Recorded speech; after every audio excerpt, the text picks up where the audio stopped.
you with virtual hugs. We love you. Thank you, Tutu. Nice to have you. So how are you feeling? A bit nervous, but I'm fine. I can understand that. I can Nervous, but understand. I'm fine. But you see, the people here, they are so welcoming. They want to hear you. They want to listen to you. So just imagine you're with family, because this is a family. So they don't need to be. I well, okay. I was gonna say no need, but I know you will be a bit. But see all the love, see all the hugs. They all love you. Yes. So just sit back. Thank you. Thank you, all the Yes. loves. So yes, Tutu. This month, as those in the UK, I think it's actually, is it a national awareness or is it an international one? It's a national one. It's a national. Okay, so in the UK, this month is Sickle Cell Awareness Month, and we know that you have the sickle cell disease, right? Yes. Is that, please, correct me, because I want to make sure I'm using the right terminology. It is a sickle cell. Yeah, it is a disease. It's called sickle cell disease. Yeah. Sickle cell disease. Yeah. Right. And so tell us. I've given you hugs, because that's one thing that we do. I've given so virtual hugs. Yes. We love you. Yes. I love you all too. Okay. So when did your parents know that they were carriers? No, When they had no idea. They had no idea what sickle cell was. Wow. So when did they find out? Tell us. My mom found out when I was 2. Okay. Yes. So she said she had started working, and normally when she comes back from work, normally when she comes back from work, I'll kind of like waddle up to her, kind of thing. Okay. And she would come, but that particular day when she came back from work, I was crying. I didn't come up to her, and the house girl, the nanny, then said that I'd been crying the whole day. Okay. But when she touched my legs were really, really hard. Right. And she asked the nanny that, did the nanny drop me during the day? And the nanny said she did not. And my mom said, look, accidents happen. Are you sure you didn't drop this girl? Because why are her legs so hard? And the nanny said, no, she didn't. So my mom took me to the nearest hospital to get me checked out and everything. And the doctor she saw then said, oh, it was polio. Did they even check you out? They just said it was polio. I'm like, polio, like how? She's gotten her immunization. How can this be polio? Yeah. And my mom said, okay, so if it's polio, what do we do now? So it was like, well, if she's one of the lucky ones in life, she will walk. If she's not one of the lucky ones, then it means she'll be bedridden for life. So my mom then took me back home, because it was my dad that took me for the polio immunization. So when my mom came back from work, she told my dad that, look, this is what's going on and everything. My dad was like, he's sure that he took me for the immunization, and that why don't we get a second opinion first before we conclude that it was polio. So my mom said, okay, fine. So they went to get a second opinion. Meanwhile, my dad went to work, and because it was the nurse at my dad's office that gave me the immunization. So my dad went and asked her, look, are you sure? Because now my daughter is falling ill and they've said it's polio. And the nurse was like, look, honestly, it is. I did give her all her immunization, so it can't be polio. Okay. So my dad said, anyway, he's going to ask for a second opinion, and if it is polio, she should consider herself fired. Okay. So the other doctor then just said to my parents, oh, and in a very calmly, like, why are you fretting? What's the big deal? Kind of, she's just having a crisis. And I'm like, what's that? And he said, well, she suffers from sickle cell, so she's having a crisis at the moment. Okay, so when they went to the second doctor, they must have done some blood tests for him to know that it was a crisis. I think he could just tell from my eyes, because there are a little bit of telltale signs that if you've dealt with a lot of sickle cell people, you would know. Okay. So their eyes generally look jaundiced. Okay. They're like kind of pale. Right. So I think he could tell, and he said, look, this looks like someone's having a crisis. He did tell them to go and do a blood test, but he said from what he can see, okay, it looks like this girl is having a crisis, and we'll start just now for that. They did do a blood test after that, and obviously confirmed what he had said, that it was sickle cell. It was sickle cell, and that's how the journey began for my parents. They never had an idea of what it was before then. And I remember you said out of all the children, you're the only one that Yes. had. Yes, out of all my dad's children. Well, we're 10 in total, and out of all 10 of us, I'm the one that has sickle cell. Amazing. And you subsequently found, or rather, your parents subsequently found out that your mom was a carrier. Yes. And my dad's a carrier as well. So they were both carriers. So the second doctor, who then became our family doctor henceforth, and basically took care of my health from then on, then basically educated them that they were both carriers. Okay. And obviously they then had to check the other children. So I've got brothers who are carriers and who are not carriers as well. So obviously then there was when they explained to me that they were both carriers, and that's what's caused the sickle cell. But before then they had no clue really. Okay, but like someone said, but do any one of your siblings have the traits, sickle cell traits? Yes, they do. They do. I have siblings who have traits, and I have siblings who don't have any traits at all. Yeah. Okay, interesting. Okay, so what was your earliest memory of this sickle cell disease? My earliest memory, I don't think that there was something different about you. I think it was when I started school. Okay. And I realized that I wasn't like every other child, because when I was at home, my mom would basically fuss over me in terms of, oh, have you drank enough water? Have you taken your medication? But it was like, but when I started school and I realized that I couldn't run as well. I enjoyed running, and I did used to run, but after a while I couldn't run as fast as other kids anymore. Okay. And I would get out of breath. Right. And then I was always in hospital. Yeah, so I think that's when I started realizing that, okay, I'm not like every other person. But the kids at school, did they treat you differently? Yeah, I would say I was bullied in school. I mean, I call it bullying now, but then in Nigeria, I didn't realize it was bullying. I just thought. How? What did they do? Well, I mean, nobody wanted me on their team because games like tug of war, races and all those other, even during playtime when we were playing, nobody, if we were ever divided into two teams, I already knew what team I was going to be on, because I always knew it was the team of the person that was choosing second, not the person that was chosen first. And I always knew I was going to be the last person to be chosen. So I was not like I was exactly really chosen. I was just the one that was left and just had to join that team. So things like that was like upsetting. Things like when you wanted to play a game and they wouldn't want you to play with them because they'll think, oh, I don't want you on my team, you're not strong enough. And then as the pain in my leg progressed and I would limp, sometimes you have kids walking down the corridor, they could walk perfectly fine, and then they'll see you coming, walking the other, and then they'll just start to limp, just basically mimicking you the way I'm walking. So did you tell your parents any of this? No, because I guess if I told my mom, she probably have gone to school to fight and tell the headmistress, and then obviously her going back home is just going to make some things worse because she's not going to stay in school with it the whole day. Yeah. And my dad, on the other hand, he just always said to me that, look, you're special. You're not exactly different. You're special, and there's nothing you cannot do. So don't let things get to you. Yeah. So I knew that there was no, even if I went to go and tell him, he was just going to tell me, don't let things get to you. Yeah. And he just said, that's their opinion and not your opinion. Yeah.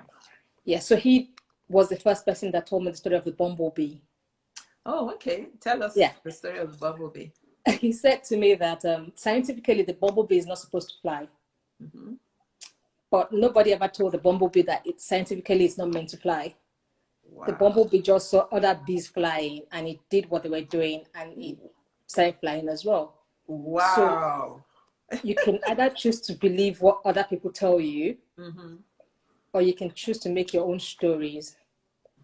Oh, I love that. You can either choose to believe what other people tell you, or you choose to believe your own stories. Yeah.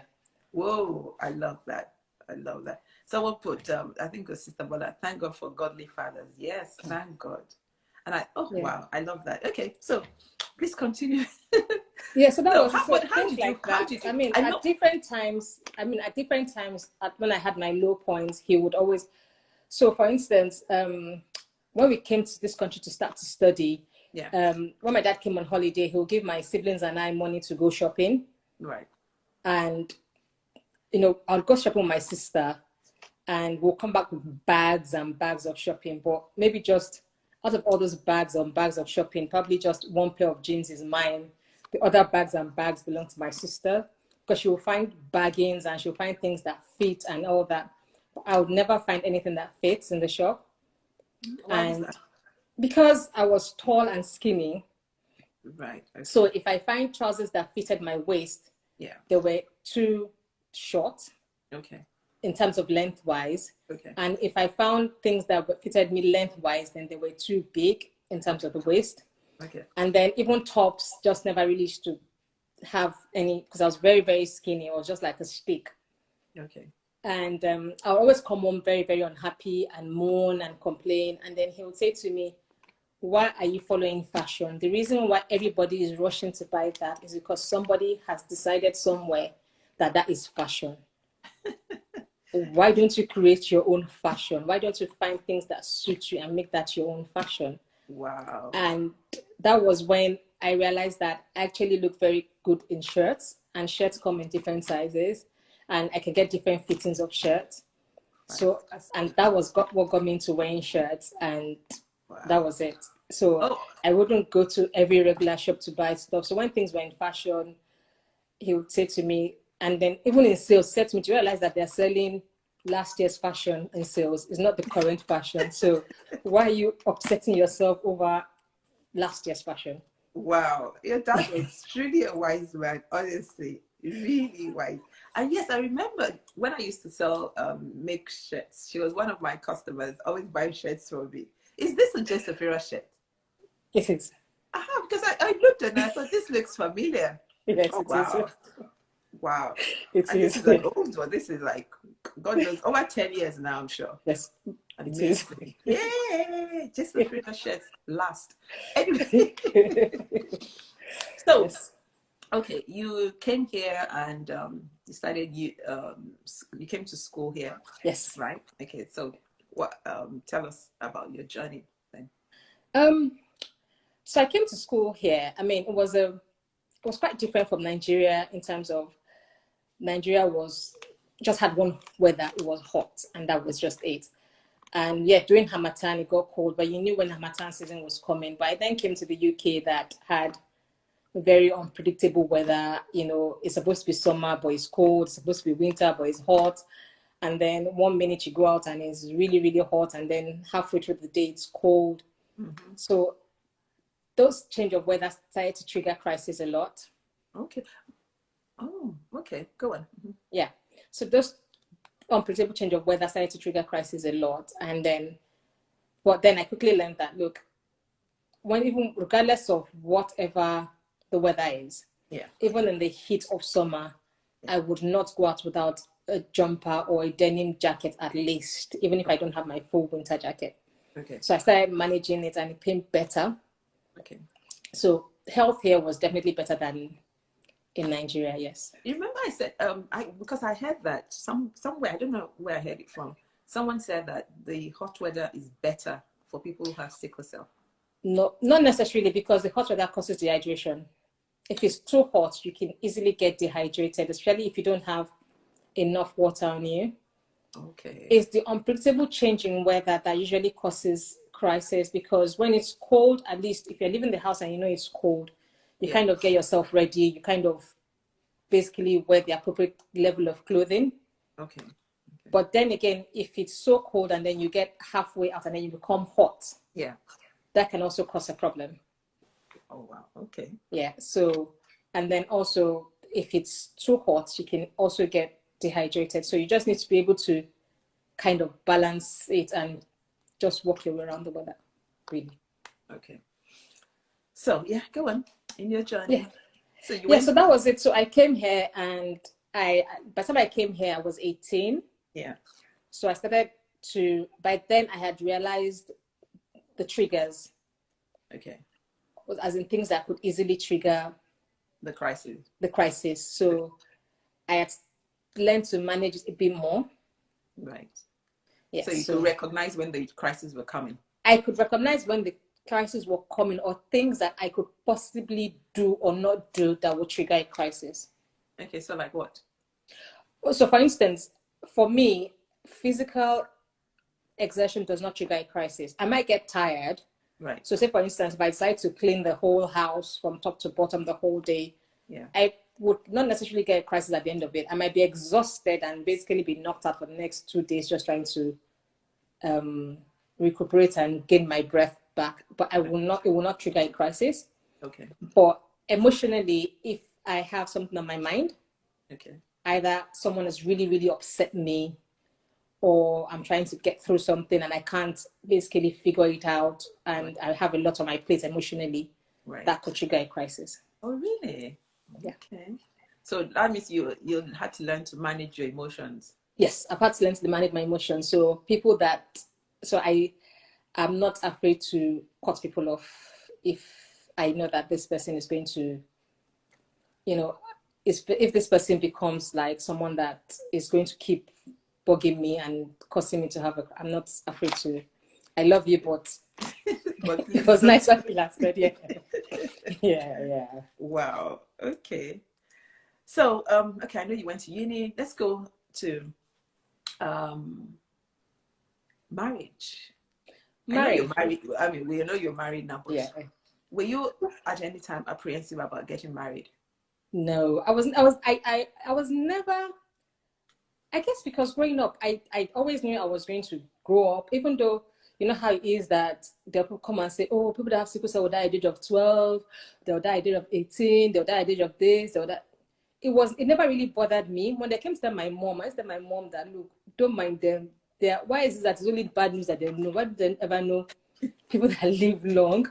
So, but then again, the devil has his tricks. It's amazing that whenever they name a particular age, every time I get close enough to that age, I would have a very bad crisis. And I just said to my mom, really? Yeah.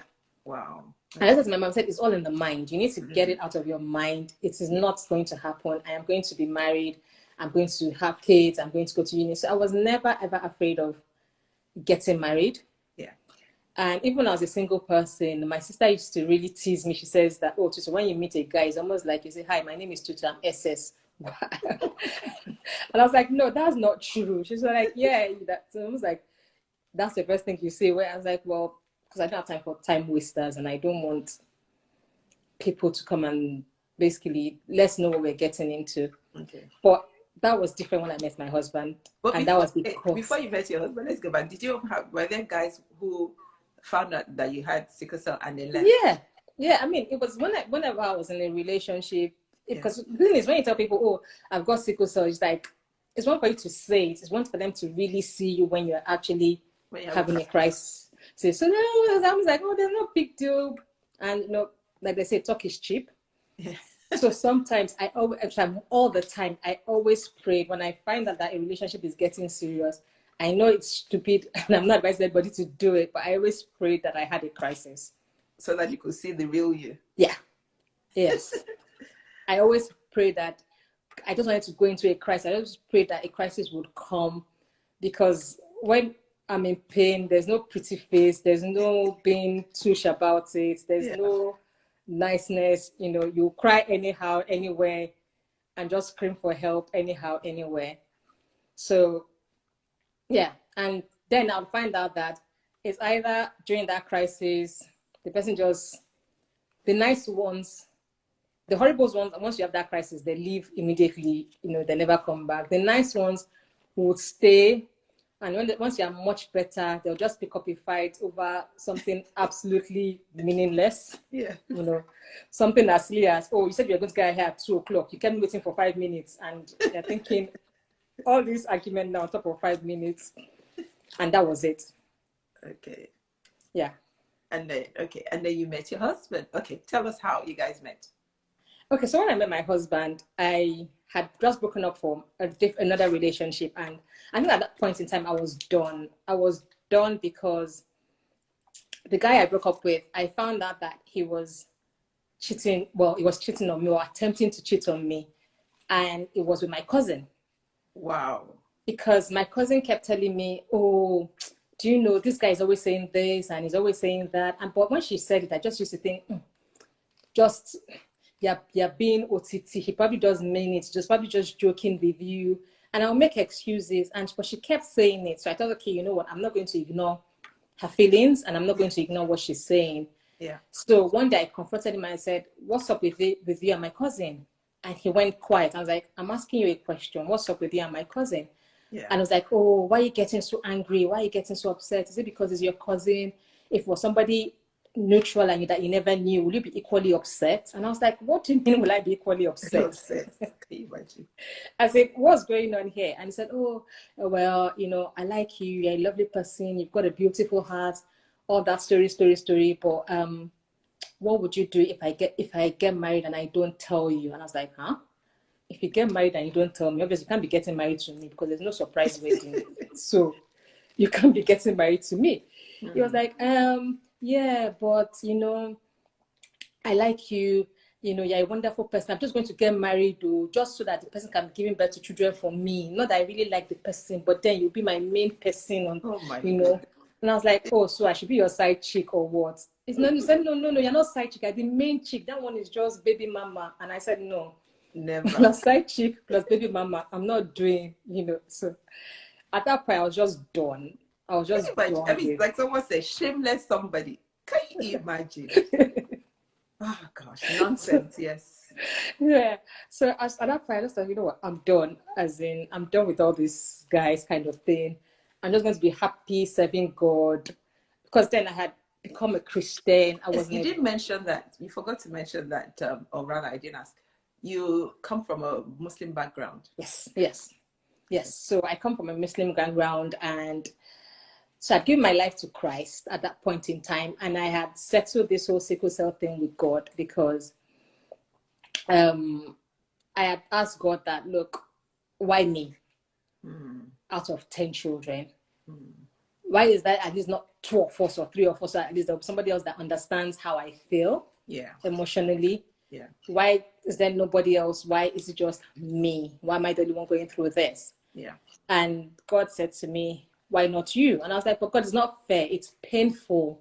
Nobody understands when I say I'm in pain. And it's not like even a pain that builds up. 1 minute I'm laughing, I'm jumping, I'm all over the place. And next minute I'm, you know, down with so much pain that people can't even understand. And sometimes people just think, oh, they're just making an excuse to get out of the pain, whatever it is that you have to do.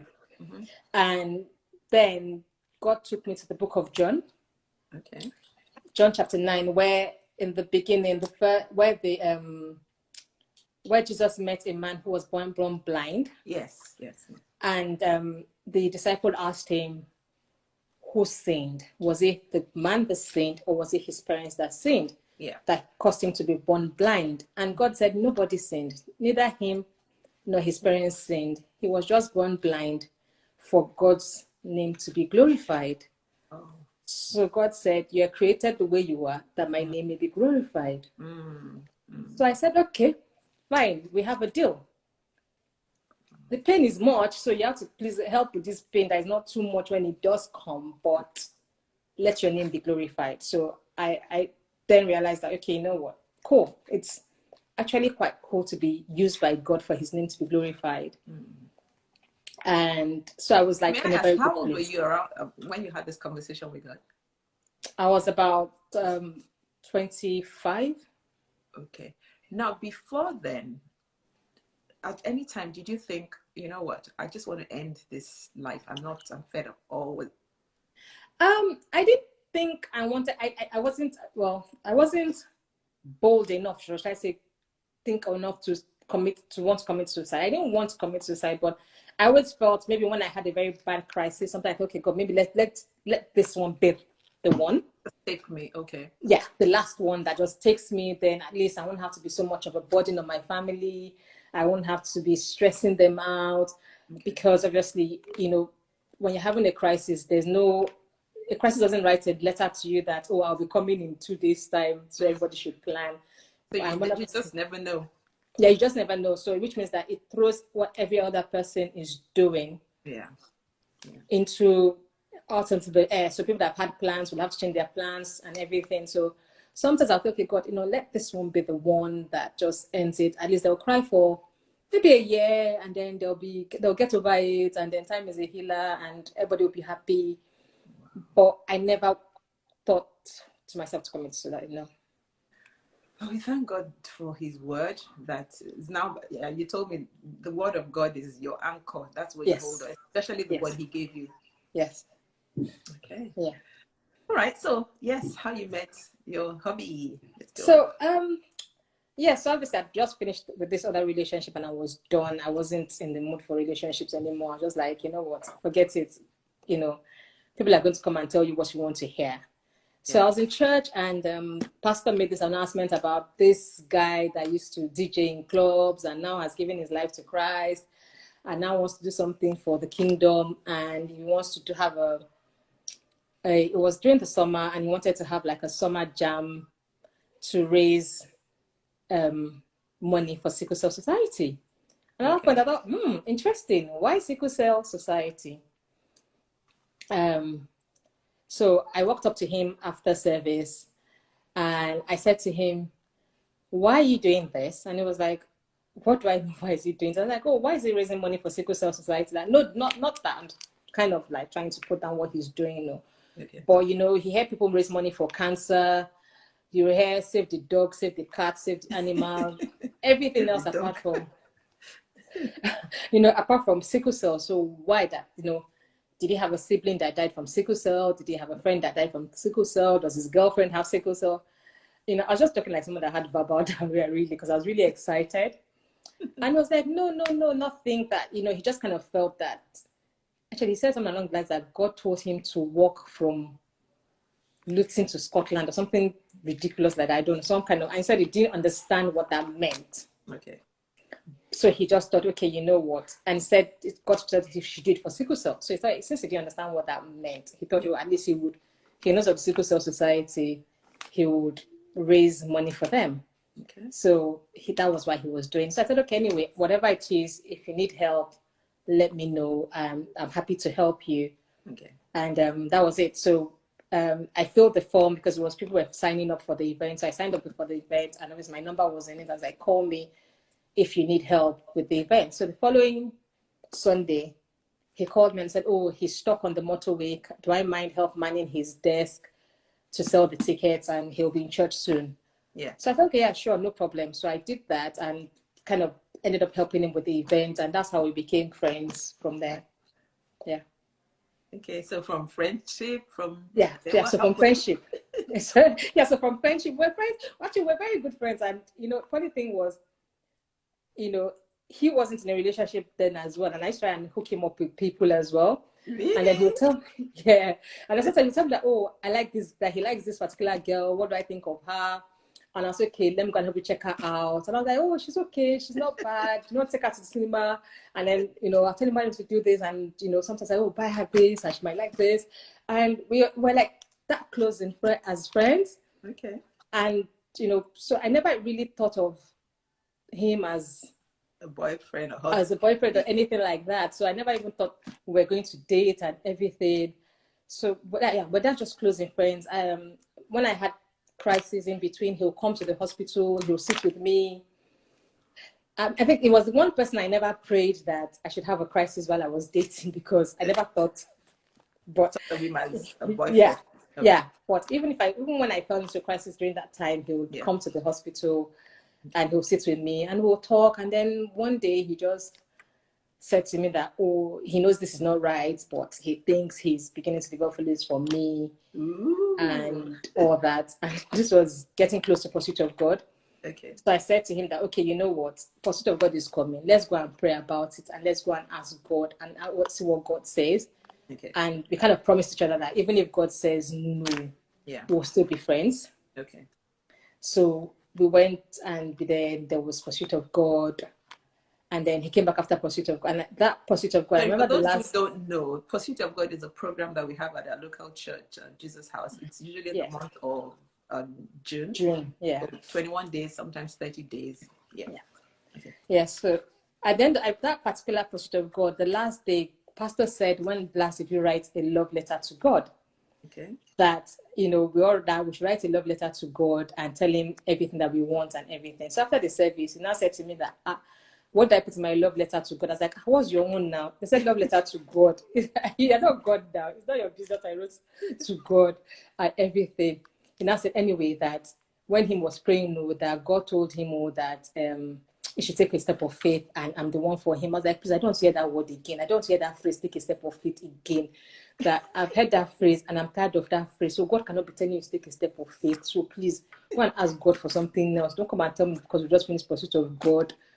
You know that I don't want to hear take a step of faith. Maybe because let's take a step of faith for something else. So, but but that's what he heard. I was like, I don't care. Go and ask God for something else and everything. So, but then God then spoke to me as well and everything. And please, what did God say to you? Because you know, when I hear people say God said, what did God say to you, please? Because at least we know what God said to him. What did God say to you? Okay. Basically, for me, you know, it was like, okay, a few years before I met my husband, I actually had a dream. Okay.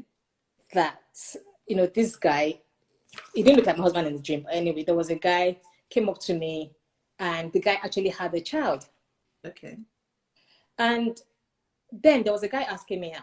So I just thought, oh, was that particular guy that I had a dream about? And God was telling me the guy had a child. So when I saw the guy, I just said, no, I'm not doing someone that has a child. Please go. I'm not doing. God has showed me my dream that you have a child. That guy was like, wondering what I was talking about. But like, you're lying. You're not telling me the truth. Just go. As in, I kind of like, I don't want anything to do with him. Okay. So when I went to go and pray about it, the God then reminded me of that dream I had and said, wow, that dream you had a few years ago was because of this person. And that was when I was kind of telling you who you were meant to be with. And I was like, God, no, that, you know. He had a child before. Yes, yeah. Okay. So wow. that was God. And I was like, God, no. And God was like, yep, that was the person. And I was like, I wasn't even thinking of wow. that. Yeah. So that was how God confirmed that it was him. So you guys decided that, okay, or you agreed, rather. Yes. Yeah. So yeah. But I'm sure you must have thought, what was it like first of all, he had a child, and then what about his parents, your parents? Were there any challenges there? There were challenges because obviously with sickle cell, with every single family that, you know, they have never experienced sickle cell before, they don't. It's amazing that people have never even known people that have sickle cell before. Yeah. And that's because what I realized that growing up in Nigeria and even in this country, people hide it. Yeah, I mean, we had Emma. I'm sure you listened to Emma. Yes, I did. Yeah. I did. Yeah, people hide it. People don't say that they have it because I don't know when, you know, when we were talking, I mentioned about how I wrote an article once and somebody told me. Yes, please tell us about that. Yeah. So back in the day, Jesus House used to have a magazine called Outflow, and I wrote an article in it. Yeah. And I put my name in it, and somebody came and attacked me for putting my name in it and saying, "Have I never heard of a pen name before? Why did I use?" Oh, because the article was about sickle cell. Sickle cell, yeah, because it was about sickle cell and it had my name on it. That have I never heard about pen name before? That people write things like that. They don't even put their picture. They put a pen name. That why would I do that and everything? And I was like, so for people that have never heard about it before, it's like because people hide and make it seem like this death sentence. Yeah. So it's almost like, you want to marry this girl? Are you sure? Are you sure you're going to be able to cope? And I guess they are probably even more worried about him, bearing in mind that he already had a child. It's almost like you're going to bring this child, you're going to introduce this person to your child's life. What if this person doesn't survive? How are you going to cope as a person? So there was that challenge there. Okay. You know, for us as you know, as a couple, but God was kind and, you know, kind of saw us through it. Wow, thank God. So how's it been? How long have you been married for now? 2007, so it's 17 is 10. So I said 17. Sorry, what am I talking about? 2007. No, I'm talking about 2007. Yeah, 2007. Sorry, 2007 till now. So 2017 is 10 years, and so 13 years this year. 13 years, yeah. Yeah, 13 years this year. Yeah. And you have a son. Yes, we do have a son. Okay. My miracle one, as I call him. Your miracle one. Yes. Tell us about that. This is such an amazing story. Please tell us. So the year before I had my son, so I found out I was pregnant in November 2018. And it was almost like 2008, you mean? Sorry, 2008. Sorry, I'm getting my dates, my year wrong. Sorry, forgive me. I'm nervous. I blame it on nerves. Yeah. So in 2008, November 2008, I found out I was pregnant. Yeah.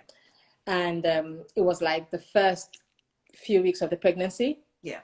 And then we used to live in Luton, and there was this lovely couple that comes to us, and they used to live beside us then. And the couple were like much older than us, so they were like big sisters and big brothers to us. Yeah. So yeah, then Yemi was contracting a lot, and he was not always at home. So when we found out that I was pregnant, he got a contract, which meant he was going to be away from home. Yeah.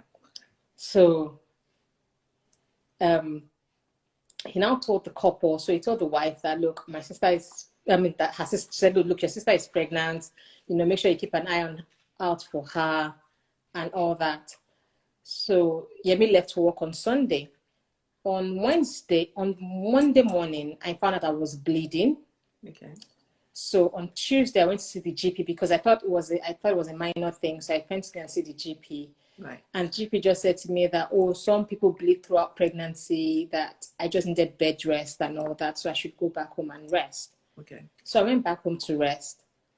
And then on Wednesday, this couple, my big sister that lives close to us, called me and said, oh, how are you? And I was like, oh, I'm fine. I'm okay. I'm good. And then she hung up. And literally 2 seconds later, she called me again and said, are you okay? And I was like, yeah, I'm okay, I'm fine. And I said, well, I'm just bed resting that I noticed I've been bleeding for like 2 days, but I've gone to see the GP anyway.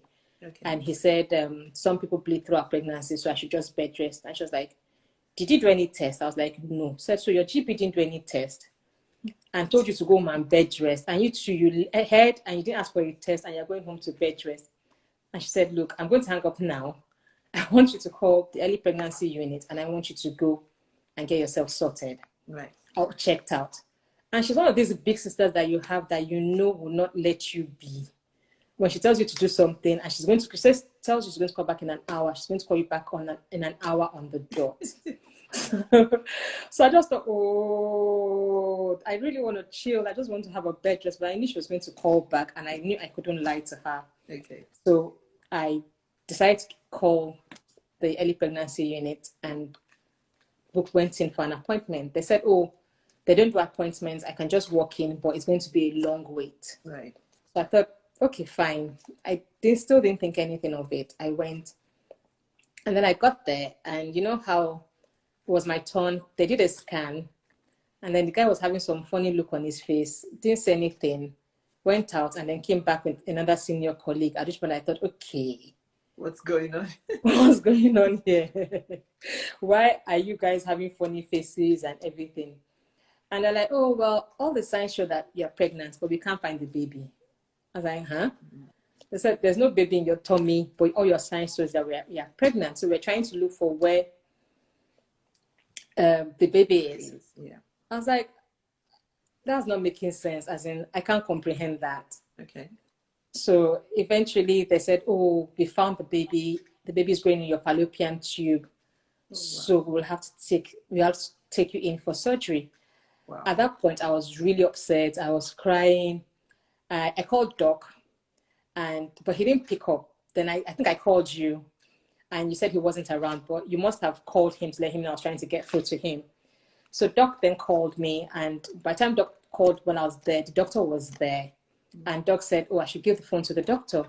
So at that point, I was thinking, yes, Doc is going to tell you you're talking rubbish, and Doc is going to tell you that, and Doc and the doctor had all their medical terminologies and everything. And Doc would ask him questions about what tests he had done and what the results were. And he would respond. And then eventually he gave the phone to me. And I was expecting Doc to say, he doesn't know what he's talking about. I've told him this is what he's going to do. But Doc, in a very dark, calm voice, just said, it's okay, my dear. Right now, your life is on the line, and this is the best thing. They'll have to do a surgery, but you'll be fine. And I was like, no, that wasn't what I was expecting you to say. That's the wrong answer. But, you know, they took me in for the surgery. The doctor said, oh, that because it's in the fallopian tube, they'll do a keyhole surgery to basically suck out the fetus and everything should be fine. Okay. So I went for surgery. When I woke up, the doctor said, oh, I'm sorry, I've got some more bad news for you. We couldn't do a keyhole surgery. Right. Your tube was about to rupture, so we had to cut off one of your fallopian tubes. Wow. Wow. So I was like, okay. And that was it. And, you know, everyone came round. You can't question God. God is sovereign. You mustn't cry. You have to be strong. Don't try for another baby for a long time. Let your baby heal. You know, and all that story. But then in March the following year, I found out I was pregnant again. Okay. Can I just stop you for a minute? We have 12 minutes and I want you to tell us the story. And also, I want to talk about your hip replacement surgery. So go ahead. Yeah, okay. So you found out you were pregnant? Again, yeah. And this time around, I didn't even know I was pregnant. It was just like, I just noticed that I used to have nosebleed every morning. I didn't have the usual throwing up and all that. Yeah. And it was from the nosebleed I just realized that actually, you know, and then I realized that actually, Tutu, your period hasn't come in a while. Are you okay? As in this nosebleed, I can't find your period. What's going on here? You know. So I thought, okay, I went to the GP, and GP said, look, why don't you do a pregnancy test and see if you're pregnant? And that was when I found out I was pregnant. And that was it. And that was how I started the pregnancy journey. Okay. And that was it. There was no complications, nothing until the day of delivery. Okay. So I carried him 39 weeks, right. And he came 39 weeks. On the day of delivery, I went to labor the day before. Right. And then I went to labor on Saturday. I had him on a Sunday. Okay. And by the time my water broke, they then said that he was facing the wrong direction. That he was supposed to be facing down, but he was facing up. Okay. And they were going to try and turn him so that he can face the right direction. Right. So that they can basically do the delivery. Yeah. They did try to turn him a few times. He wouldn't turn. Okay. So they said, okay, you know what, we're just going to do a C-section instead. So they got me ready for theater, numbed me and everything. And just before they did the C-section, the doctor said she was going to try one more time and see if she can get him out with a corset. Right. At which time she tried and he came out. Okay. But when he came out by himself without an umbilical cord, without nothing. There was no cord. There was nothing. It was just, he came back literally by himself. Wow. So where was the cord was still inside, but it wasn't like, and then they tried to bring the cord out, and then it was like, when the cord came out, the doctor actually had to put her hand inside me to get the cord out. Right. And it had been in pieces. The cord had been cut into pieces. Yeah. So it was like someone had literally taken a pair of scissors and cut the cord into tiny, tiny pieces. Wow, look at my mouth. Wow. So wait, people don't understand this child, because a child is attached to the mother through the cord, right? Yes. But your son came out without the cord. Yes. And this cord had been cut in pieces. Yes. And you carried him for 39 weeks. 39 weeks. So yes. How did he survive? I don't know. And they never picked it up. The only things I know is that twice, two of the scans, he was sucking his thumb. So he was bending over sucking his thumb. The other time it was his back. He showed his back only. Wow. They didn't see. Yeah. Because the doctor said if they had known he wasn't connected to his cord, they would have asked me to terminate the pregnancy, that there was no way he was going to survive, that there's no way. But because they didn't know, so immediately he came out, they kind of did all the checks, checked his faculties, checked everything to make sure that he was okay.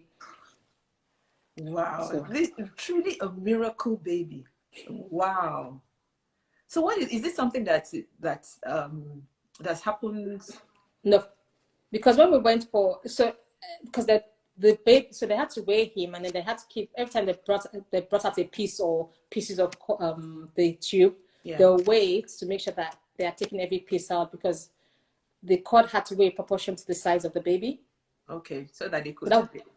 So that was how they knew that all the little pieces were out. Oh my goodness. So when we went for the 6 weeks check, yeah, the point at which they were meant to tell us if we any contraceptives or whatever, the GP said in his year of practice, he has never heard of it before.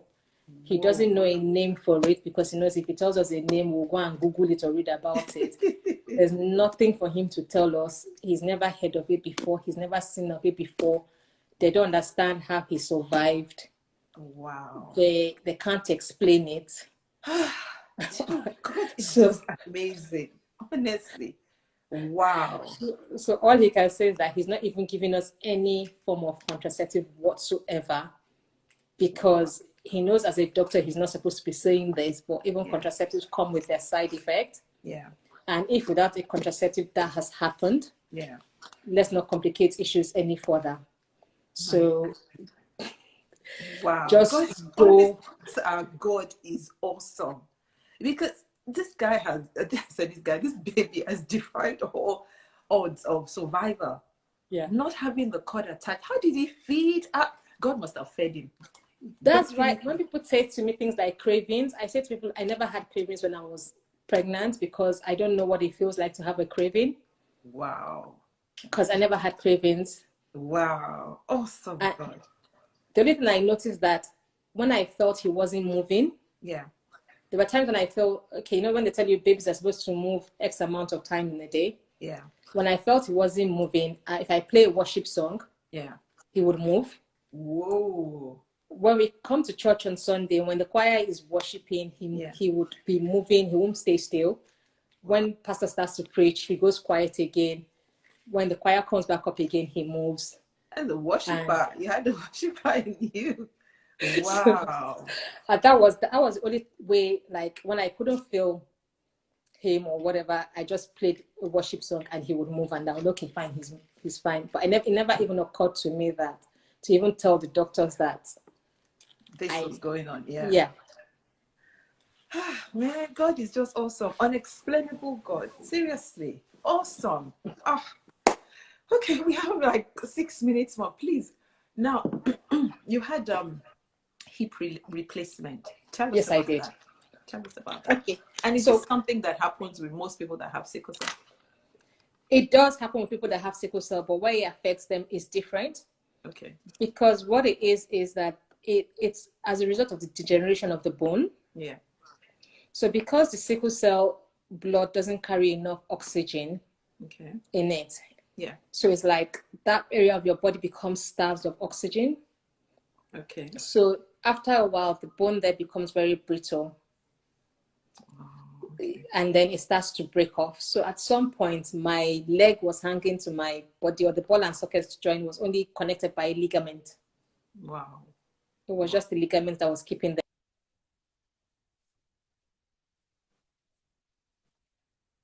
Wow, just the ligament. Okay. They had noticed that it has said, my doctor in Nigeria had noticed when I was much younger that. Okay, I think you said when you were 12. Yes. He had noticed around the time I was 12 that it had started to degenerate. Okay. So that was when I had to stop every form of activity in school. I wasn't allowed to do PE. I wasn't allowed to do anything. So my parents had to write a letter to the school. So they had to exempt me from all that, because the doctor said it was inevitable that I was going to need a hip replacement. Okay. But because it's not a lifetime operation, it's like something that you have to do over and over again sometimes. Okay. That the longer I can prolong having it done, the better for me, because then it reduces the amount of time I have to go through surgery. Okay. Yeah, so by the time I was 25, it had become really, really bad. I was literally limping more than I was now. Okay. And that was when I had the first surgery. It was at Royal Free Hospital Okay. in London. So that was then it was considered as juvenile arthritis because I was the youngest person in the hospital there as at then that they had the surgery for. Really? Okay. Yeah. So that was the first one. When did you have the second one? So 6 months after. So it was both legs. So I had one done, and then 6 months after I had to do the other leg. Okay. So and then 2 years ago, Yeah. one of the metal snapped. Oh wow. So they had to redo it. Whoa. So is that something that could happen again? It could happen again because it's metal. So, which It is could what wear my out. doctor was saying when I was 12, that because it depends on how much pressure. And the one that snapped, when I was pregnant with my son, that was the Yeah. side of my leg that was very comfortable for him. So that was one Oh, side of my leg that he was always resting on. So I guess that also could have basically be part of why it kind of snapped quite wow. early compared to the other one. But okay, with this now, we have 2 minutes to go. With this, you still do everything you can do. Yeah. You walk, I mean, Yep. of I course, your walk. son, I'm how old is fine. your I son like. now? Oh, he's 10 now. 10 now. Okay. Yeah. And you've been able to look after him yourself, no Yeah. child. I've never ever had childcare in terms of a nanny. My mom was with me first 6 months of having him, and that was it. Every other thing, I've done it by myself, really. Wow. Well done, Tutu. Really, wow, well done. Yours is such an inspiring story. If someone said you are too strong, girl, but really well done. God has really been your strength. Okay, in 1 minute or less than that, what would you say to parents who have children with sickle cell disease? Your child is not a mistake, Okay. and that child, all that child needs is love, Okay. love, and love. I'm being treated like every other child. So when I say love, I'm not saying like over pampering or over compensating. Yeah. But that child just needs to know that they're loved, because Mm-hmm. when the child knows that they're loved, Yeah. it gives them the reason to fight. It gives them the courage to fight.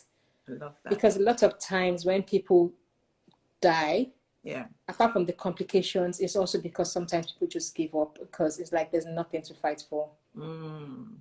Mm.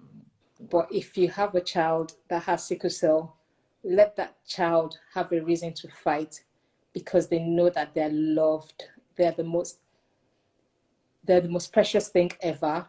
Yeah. That when anybody else outside can't put that child down, nobody else can tell that child that there's anything wrong with them, because they're so secure in the love you have for them. Oh, thank you so much. We're going to go. Love you. Thank you for sharing.